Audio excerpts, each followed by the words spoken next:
करहल पहुंचे केंद्रीय मंत्री डॉक्टर जितेंद्र सिंह का भाजपाइयों ने जमकर स्वागत सत्कार किया है। इस अवसर पर भाजपा कार्यकर्ताओं के साथ साथ पदाधिकारियों ने भी फूल मालाओं से लादकर व स्मृति चिन्ह देकर स्वागत सत्कार किया। इस अवसर पर केंद्रीय मंत्री डॉक्टर जितेंद्र सिंह ने विपक्ष पर जमकर निशाना साधा है। उन्होंने बताया है कि पिछली सरकार में नौजवानों को अपने आप में भारतीय कहने में शर्म आती थी, क्योंकि चारों तरफ घोटाला ही घोटाला था। मंत्री ने बताया है कि 2014 से पहले की सरकार में तो सेना के जवानों की वर्दियों को बेचकर घोटाला किया है। युवाओं को नौकरियों के नाम पर जमकर वसूली की जाती थी।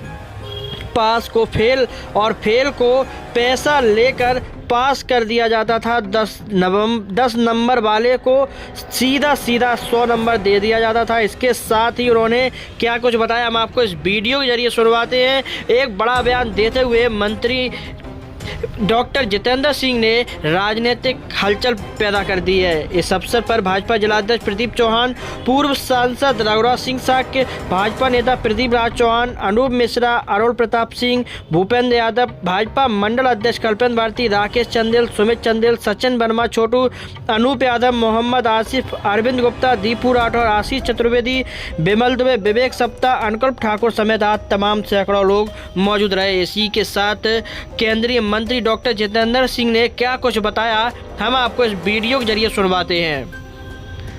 इसी के साथ ही लाल कलर में लिखा हुआ सब्सक्राइब पर क्लिक करके घंटी दबाकर ऑल पर क्लिक करना ना भूलिए, ताकि ऐसी हर खबर पहुंचती रहे आप तक। नमस्कार, आइए सुनते हैं मंत्री डॉक्टर जितेंद्र सिंह ने क्या कुछ बताया, हम आपको इस वीडियो के जरिए सुनवाते हैं। तो भारतीय जनता पार्टी तो सदा चुनाव मुद्रा में रहती है।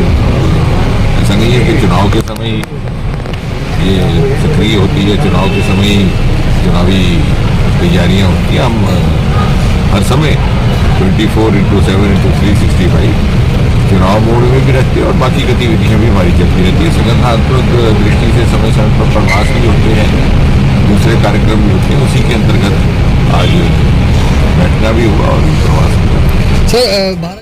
तो पहली बार वोट डालने वाले बच्चे उनके साथ, तो वो मौसम ऐसा हो गया, नहीं हो पाया। आज कार्यक्रम दूसरे लगे हुए, तो बीच में जब अच्छा है कि आप लोगों के साथ बैठा संभव हो पाया, तो जो इन्होंने हमारी देखिए बहुत लंबी बात ना करते हुए क्यों बैठना था, क्योंकि मन में ये ख्याल आया कि आप लोग पहली बार वोट डाल रहे हैं और आप वोट उस समय डालेंगे जब मोदी जी को प्रधानमंत्री बने हुए 10 साल हो गए। और आपको ये बताना जरूरी है, और मैं समझता हूँ कि आने वाले समय में सब लोग जो इस पीढ़ी के बच्चे हमको बताएंगे कि किन परिस्थितियों में मोदी जी ने इस देश की बागडोर संभाली। सन 2014 से पहले ऐसी परिस्थिति थी कि हमारा कोई नौजवान विदेश जाता तो उसे भारतीय बोल का कहने में शर्म आती। यहाँ घोटाले ही घोटाले थे, भ्रष्टाचार ही भ्रष्टाचार था। कभी कोयले के नाम पे घोटाला था, कोयले से मुंह काला कर दिया। कभी गाय के चारे के नाम से घोटाला, कभी फौजियों की वर्दी को उसको बेच करके उसका घोटाला, कभी वो मोबाइल के स्पेक्ट्रम का घोटाला। यानी अगर समाचार पत्र खोलते तो केवल वही खबर आती और कोई खबर ना थी जो सरकार दी होती। और इतनी निराशा का वातावरण था। ये इसलिए कह रहे हैं कि शायद आपने वो समय नहीं देखा या बहुत छोटे थे, तो आपको कौन बताएगा।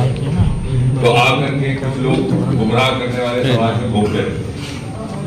अगर आप अपने से बड़ों से पूछेंगे, अपने बड़े भाई से पूछें, अपने माता पिता से पूछें, तो आपको बताएंगे इस प्रकार निराशा का माहौल था कि सब समझते थे कि अब इस देश का कुछ नहीं होने वाला, अब तो इसका कोई भविष्य है, इस देश में ये रहने के काबिल है भी नहीं। तो मोदी जी ने जिस दिन बागडोर संभाली 26 मई 2014, मैंने उस दिन कहा था सायकाल जब 6:30 बजे के करीब उनका शपथ ग्रहण हुआ, तो इतने सारे टीवियों की जगमगाहट जो विश्व भर में सबसे अधिक कोई देखा गया शपथ ग्रहण कार्यक्रम। मैंने उस दिन कहा था कि ये जो रोशनी है ये निराशावाद से आशावाद की तरफ यात्रा प्रारंभ करने का संकेत है। लोगों की एकदम एक उम्मीद है। और पिछले 10 वर्ष में आपने देखा मोदी जी की सरकार के किसी मंत्री, किसी पदाधिकारी के ऊपर किसी बड़े घोटाले का या छोटे घोटाले का या भ्रष्टाचार का आरोप नहीं आया, वरना पहले तो आप बात मानी जाती थी। अनुशासन लाया, जो बहुत सारी योजनाएं वो तो मैं अभी विवरण नहीं करूंगा क्योंकि वो बहुत लंबा समय चाहिए और ये करते भी रहेंगे। चाहे उन्होंने नौजवानों के लिए मकान बनाने की योजना है, प्रधानमंत्री आवास, हमारी माताओं के लिए उज्ज्वला गैस की योजना है, नौजवानों के लिए मुद्रा योजना है, नौजवानों को रोजगार कैसे दिया जाए, स्टार्टअप का एक मुहिम शुरू किया क्योंकि हर बच्चे को सरकारी तरफा याफ्ता नौकरी तो नहीं मिल सकती, लेकिन ऐसी व्यवस्था की जा सकती है कि अपनी रोजगार कमा सके और जहां जिस चीज की जरूरत थी वहां पहुंचा।